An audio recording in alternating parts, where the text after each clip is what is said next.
여러분 안녕하세요. 국내산 직장인입니다. 오늘은 나이를 먹을수록 인간관계가 줄어드는 것에 대해서 한번 얘기를 해보고자 해요. 저 같은 경우에는 정말 인간관계가 많이 줄었습니다. 그래서 친구랑 얘기를 하다가 친구가 그런 말을 하더라고요. 야, 점점 친구가 없어지는 거면은 내가 성격이 이상한 거냐? 이렇게 얘기를 하는데 과연 그럴까? 라고 저도 의문점이 좀 들더라고요. 인터넷으로 찾아보니까 그런 게 있더라고요. 사회학적 의미에 의해서 친구가 사라지는 건 지극히 정상이라는 걸 설명할 수 있었습니다. 일단 한 사례와 함께 비교를 하면서 제가 봤던 3가지 이론을 설명해 드리려고 하는데요. 이거 다 들으시면 내가 나이를 먹을수록 친구가 없어지는 게 매우 정상적인 일이고 난 점점 발전하는 사람이구나 라는 걸 확신할 수 있을 겁니다. 얼마 전에 제 친척 동생이 취업을 해서 회사를 잘 다니고 있었습니다. 그런데 거기에서 같이 입사 동기였던 친구가 뭐만 하면은 자기가 이제 회사에서 겪었던 수많은 안 좋은 이야기들 이런 것들을 되게 토로했다고 하더라고요. 처음에는 이제 잘 들어주다가 좀 피곤하긴 했지만 그래도 커피도 사주면서 달래주기도 하고 입사 동기가 또 그만두거나 이러면 좀 그러니까 최대한 잘 달래주기도 했다고 합니다. 근데 친척 동생이 이제 어려운 일을 겪었을 때는 넌 잘할 거야.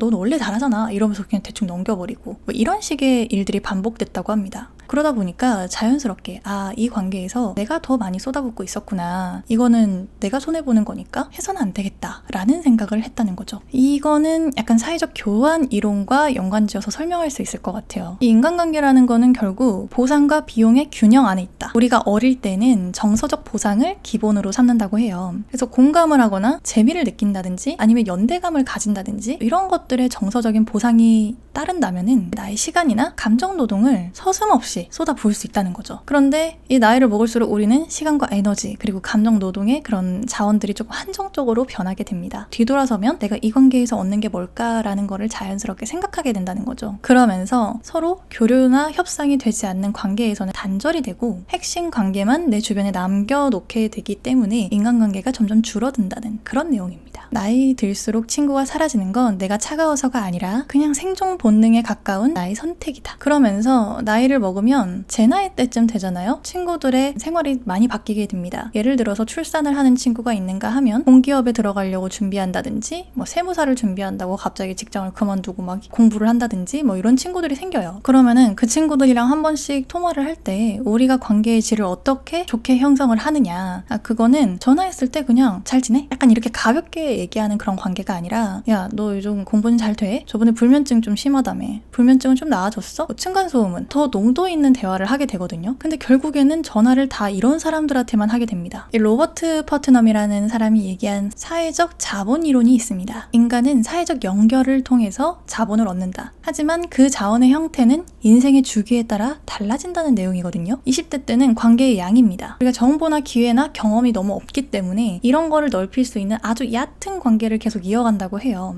그런데 30대에 넘어들면 사회적 안정이나 신뢰 기반의 관계를 더 선호하게 되기 때문에 이 관계의 농도가 더 짙어진다는 거죠. 이 친구의 수보다는 친밀도의 농도에 더 초점을 맞춘다고 해요. 그러니까 친구가 줄었다는 건 내가 실패했다라는 게 아니라 관계가 점점 농축돼서 그런 농축된 관계만 남았다라고 볼 수도 있는 거죠. 그리고 마무리로 우리 어머님들 세대죠. 우리 엄마 얘기만 듣더라도 사람을 찾을 때 자연스럽게 자기가 보기 싫은 사람은 안 보게 된대요. 근데 보더라도 이미 어렸을 때부터 계속 봐왔고 나에 대해서 이미 속속들이 다 알고 말하지 않아도 다 아는 그런 친구를 보게 된다고 해요. 나도 나이를 먹었는데 너도 나이를 먹었구나. 깊은 내면을 서로 볼 수 있는 그런 친구들을 보게 되고 여행을 가서도 다른 사람들이랑 대화하고 웃으며 떠드는 게 거리낌이 없어진다고 합니다. 이거는 에릭슨의 심리사회적 발달 이론에 맞춰서 설명할 수 있을 것 같은데요. 이 에릭슨이라는 분은 발달 심리학자이자 아동 정신 분석학자로 유명한 사람입니다. 이분의 이론에 따르면 인간이라는 거는 각 시기마다 심리적으로 해결해야 될 과제가 있대요. 청년기에는 친밀감 또는 고립이라고 합니다. 그래서 친구를 통해서 정체성을 확인하려고 하고요. 중년기에는 생산성 또는 침체입니다. 일, 가족, 자기 실현이 중심적으로 이루어지는 시기이고요. 노년기에는 통합 또는 절망이라고 해요. 그래서 내 삶을 돌아보던 시기를 되게 많이 가지게 되고 다른 사람들이랑 통합하는 그런 마음을 좀 가지려고 하는 딱 그런 시기라고 하더라고요. 그런데 나이를 먹고 내가 한 60대에서 100세